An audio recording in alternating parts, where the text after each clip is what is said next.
issue this morning, the 3 points that need to be made in addition to what we have said in the statement, the lengthy and detailed statement we have put out, is that one, a lot of information on this matter has come to us, the leaders of the opposition. This is because there are so many Kenyans out there in the public and private sector who are not just alarmed, but generally deeply frustrated by the way this administration is managing our country. I stop to ask the question all the time. In this era of information and liberal availability of information, it cannot be that the government and its leaders are doing this in the hope that the public will not know, which leads us to the conclusion that they are doing so blatantly, deliberately, and they actually don't care about the law, they don't care about the stability of the country, and they don't care about the progress of the country. Two, it's astounding the level of conflict of interest involved in this matter.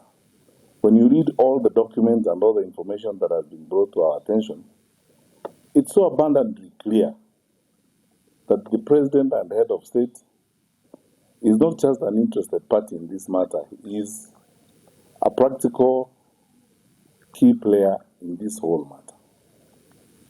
And our president is now faced with that conflict of interest where he needs to choose between being head of state and government and therefore the custodian of the welfare of the people of Kenya and the businessman and the practitioner that he is in the business environment. Because for the private sector in this country, the leader of our nation is a predatory competitor. And he can't hold that position of competitor and regulator at the same time because obviously you can see the resultant effect of it. It's untold pain and suffering of our people.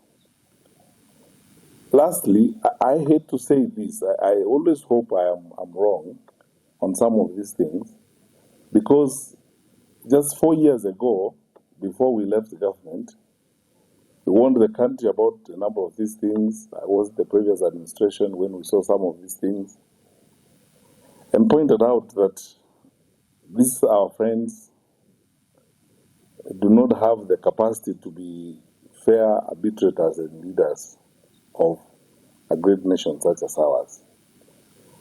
In my view, and we've discussed this matter considerably, if this issue is not dealt with, this matter of oil, I think we haven't seen the worst yet in terms of the direction our economy is going to take and some of the things that are going to happen as a result of the conduct of government business.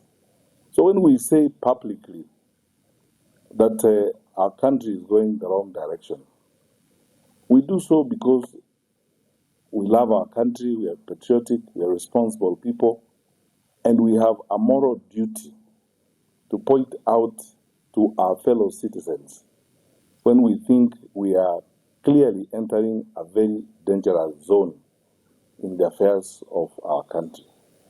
Our leaders need to make that painful decision. Are they going to be leaders, regulators, managers of the affairs of our country and therefore the custodians of our people's welfare? Or they are going to be private business people doing business?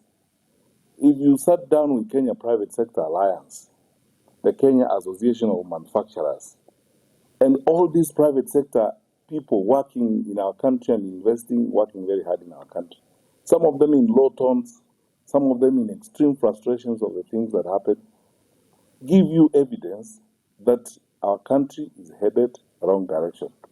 And we are asking these questions not because we are negative about these things, but because we are also alarmed at all these things that are available. And we want to, lastly, on behalf of my colleagues, thank the Kenyans who have given us this information. You had my three colleagues who spoke before me, Honorable Gashawa, Honorable Kalonzo Musyoka, and Honorable Muturi. All this information that we have, a lot of it every day is coming to us from Kenyans who are very concerned We thank them. We want them to know that we appreciate their forthrightness and their commitment, and we remain open. Please give us more information on this, because we have been taken through this oil business by government officers and public officers who are willing to share information, who are equally concerned and very, very frustrated by the way the affairs of our country are being run. We will work with them. My last point is to assure them that in us they have very worthwhile partners. We are also hopeful about our country, and we are asking them not to lose hope even as they find themselves in those circumstances.